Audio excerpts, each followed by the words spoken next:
ನಮಸ್ಕಾರ ಸ್ನೇಹಿತರೆ. ರಾಜಸ್ಥಾನ್ ರಾಯಲ್ಸ್ ಮತ್ತೆ ಪಂಜಾಬ್ ಕಿಂಗ್ಸ್ ನಡುವಿನ ಮಹತ್ವದ ಪಂದ್ಯದಲ್ಲಿ ಪಂಜಾಬ್ ಕಿಂಗ್ಸ್ ತಂಡ ಭರ್ಜರಿಯಾಗಿ ಗೆದ್ದ ನಂತರ ಬದಲಾಯಿತು IPL 2024ರ ಪೂರ್ತಿ ಪಾಯಿಂಟ್ಸ್ ಟೇಬಲ್. ಗೆದ್ದ ನಂತರ ಪಂಜಾಬ್ ಕಿಂಗ್ಸ್ ತಂಡಕ್ಕೆ ಆಯಿತು ಪಾಯಿಂಟ್ಸ್ ಟೇಬಲ್ ನಲ್ಲಿ ದೊಡ್ಡ ಲಾಭ. ಹಾಗಾದರೆ ಪಾಯಿಂಟ್ಸ್ ಟೇಬಲ್ ನಲ್ಲಿ ಯಾವ್ಯಾವ ಬದಲಾವಣೆಯಾಗಿದೆ, ಯಾವ ತಂಡ ಯಾವ ಸ್ಥಾನದಲ್ಲಿದೆ, ಇದರ ಬಗ್ಗೆ ಸಂಪೂರ್ಣ ಮಾಹಿತಿಯನ್ನು ಈ ವಿಡಿಯೋದಲ್ಲಿ ತಿಳಿದುಕೊಳ್ಳೋಣ. ದಯವಿಟ್ಟು ವಿಡಿಯೋ ಕೊನೆಯ ತನಕ ನೋಡಿ ಮತ್ತೆ ಇತರರಿಗೂ ಕೂಡ ಶೇರ್ ಮಾಡಿ. ಅದಕ್ಕೂ ಮುನ್ನ ಸ್ನೇಹಿತರೆ, ನೀವು ಕೂಡ RCB ತಂಡದ ಅಭಿಮಾನಿಯಾಗಿದ್ದರೆ ಈ ವಿಡಿಯೋಗೆ ಒಂದು ಲೈಕ್ ಮಾಡಿ. ಮತ್ತೆ ನಿಮ್ಮ ಪ್ರಕಾರ RCB ಮತ್ತೆ CSK ನಡುವಿನ ಮಹತ್ವದ ಪಂದ್ಯವನ್ನು ಯಾರು ಗೆದ್ದು ಬೀಗಬಹುದು ಎಂದು ನಮಗೆ ತಪ್ಪದೇ ಕಮೆಂಟ್ ಮೂಲಕ ತಿಳಿಸಿ. ಸ್ನೇಹಿತರೆ, ರಾಜಸ್ಥಾನ್ ಮತ್ತೆ ಪಂಜಾಬ್ ಕಿಂಗ್ಸ್ ನಡುವಿನ ಮಹತ್ವದ ಪಂದ್ಯದಲ್ಲಿ ಟಾಸ್ ಗೆದ್ದು ಮೊದಲು ಬ್ಯಾಟಿಂಗ್ ಮಾಡಿದಂತ ರಾಜಸ್ಥಾನ್ ತಂಡ ಪಂಜಾಬ್ ತಂಡದ ಘಾತಕ ಬೌಲಿಂಗ್ ದಾಳಿಗೆ ನಲುಗಿ ಕೇವಲ 144 ರನ್ಗಳಿಗೆ ಆಲ್ಔಟ್ ಆಗಿತ್ತು. ನಂತರ 145 ರನ್ಗಳ ಗುರಿ ಬೆನ್ನಟ್ಟಿದ ಪಂಜಾಬ್ ಕಿಂಗ್ಸ್ ತಂಡ ಸ್ಯಾಮ್ ಕರನ್ ಅವರ ಭರ್ಜರಿ ಅರ್ಧಶತಕದ ನೆರವಿನಿಂದ 19ನೇ ಓವರ್ನಲ್ಲಿ ಗೆಲುವಿನ ನಗೆ ಬೀರಿತು. ಮತ್ತೆ ಪಂಜಾಬ್ ಕಿಂಗ್ಸ್ ತಂಡ ಈ ಪಂದ್ಯವನ್ನು ಭರ್ಜರಿಯಾಗಿ ಗೆದ್ದ ನಂತರ IPL 2024ರ ಹೊಸ ಪಾಯಿಂಟ್ಸ್ ಟೇಬಲ್ ಕಡೆಗೆ ನೋಡುವುದಾದರೆ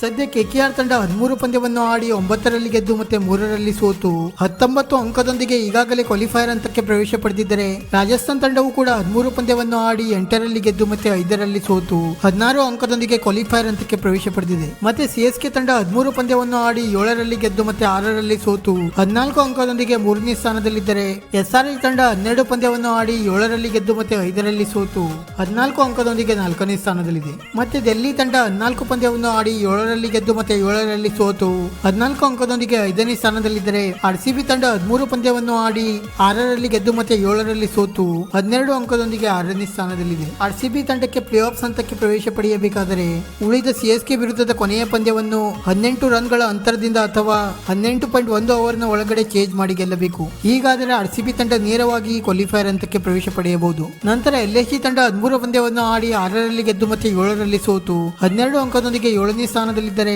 ಗುಜರಾತ್ ತಂಡ 13 ಪಂದ್ಯವನ್ನು ಆಡಿ 5ರಲ್ಲಿ ಗೆದ್ದು ಮತ್ತೆ 7ರಲ್ಲಿ ಸೋತು 11 ಅಂಕದೊಂದಿಗೆ ಈಗಾಗಲೇ IPL 2024ರಿಂದ ಹೊರಬಿದ್ದಿದೆ. ಮತ್ತೆ ಪಂಜಾಬ್ ಕಿಂಗ್ಸ್ ತಂಡವು ಕೂಡ 13 ಪಂದ್ಯವನ್ನು ಆಡಿ 5ರಲ್ಲಿ ಗೆದ್ದು ಮತ್ತೆ 8ರಲ್ಲಿ ಸೋತು 10 ಅಂಕದೊಂದಿಗೆ IPL ಇಂದ ಹೊರಬಿದ್ದಿದ್ದರೆ, ಮುಂಬೈ ಇಂಡಿಯನ್ಸ್ ತಂಡವು ಕೂಡ 13 ಪಂದ್ಯವನ್ನು ಆಡಿ 4ರಲ್ಲಿ ಗೆದ್ದು ಮತ್ತೆ 9ರಲ್ಲಿ ಸೋತು 8 ಅಂಕದೊಂದಿಗೆ ಪಾಯಿಂಟ್ಸ್ ಟೇಬಲ್ ನಲ್ಲಿ ಕೊನೆಯ ಸ್ಥಾನದಲ್ಲಿದೆ. ಸ್ನೇಹಿತರೆ, ಇದಾಗಿತ್ತು ಸದ್ಯದ IPL 2024ರ ಪಾಯಿಂಟ್ಸ್ ಟೇಬಲ್. ಇದೇ ರೀತಿ ಪ್ರತಿಯೊಂದು ಕ್ರಿಕೆಟ್ ಸುದ್ದಿಗಾಗಿ ಈ ವಿಡಿಯೋಗೆ ಒಂದು ಲೈಕ್ ಮಾಡಿ ಮತ್ತೆ ನಮ್ಮ ಈ ಚಾನೆಲ್ ಅನ್ನು ಸಬ್ಸ್ಕ್ರೈಬ್ ಮಾಡಲು ಮರೆಯಬೇಡಿ.